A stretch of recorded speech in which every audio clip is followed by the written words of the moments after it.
네, 김기현 대표 사퇴 이후 비대위 체제 전환을 결정한 국민의힘이 오늘 긴급 의원총회를 열고 비대위원장 인선 논의 등에 착수했습니다.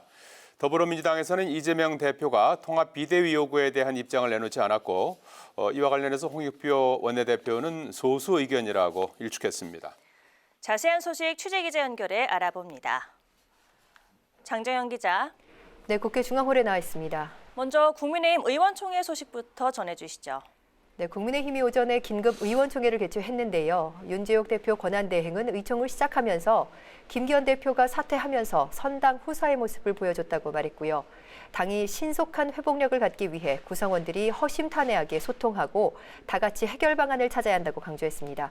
윤 권한대행은 또 기자들을 만나서는 당정 관계가 수직 관계라기보다는 소통이 원활하다면서 일방적으로 의사 전달이 되는 그런 상황은 아니라고 설명했습니다. 의총에서는 비대위원장 인선 기준과 후보군 또 바람직한 당정관계 방향에 대한 논의가 이뤄졌는데요.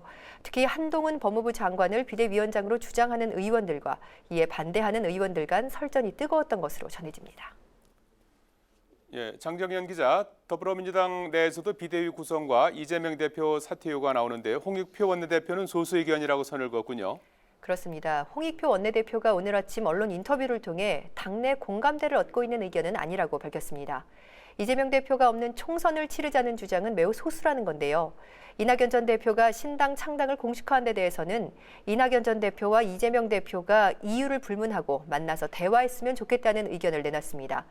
이재명 대표는 오늘 최고위에서 이 통합 비대위 요구나 사퇴설에 대해 아무 입장을 밝히지 않았는데요. 한편 이낙연 전 대표는 1월 15일 신당을 창당한다는 언론 보도를 사실 무근이라고 밝혔습니다. 1월 15일은 자신도 모르는 날짜라는 건데요.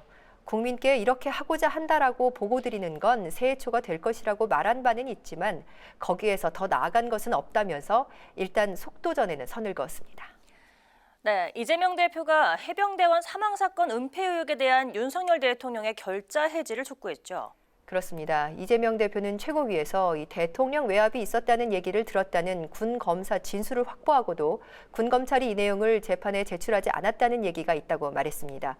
군으로부터 어떤 보고도 받지 않았다던 대통령실 주장과 달리 사건 이첩 직후 국가안보실과 해병대 사령관 비서실장이 통화한 사실도 확인됐다고 지적했는데요.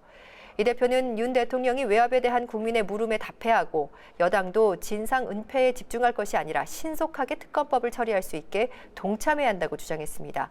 민주당은 이렇게 새로 확인된 수사 외압 정황들을 부각시키면서 국정조사와 특검법 처리를 위해 당력을 집중할 것으로 보입니다.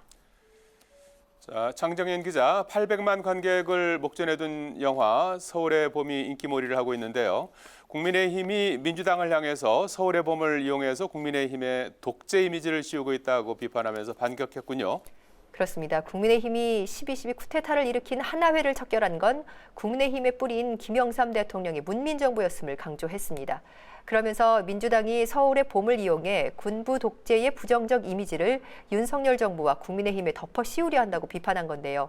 특히 민주당이 서울의 봄을 이용해 정치 공세를 펴는 건 국민을 선동해 분열을 일으켜 표를 얻어보겠다는 술책에 불과하다고 지적했고요. 문화 콘텐츠를 이용한 정치 공세의 팩트를 기반으로 단호하게 대응하겠다고 강조했습니다. 지금까지 국회에서 전해드렸습니다.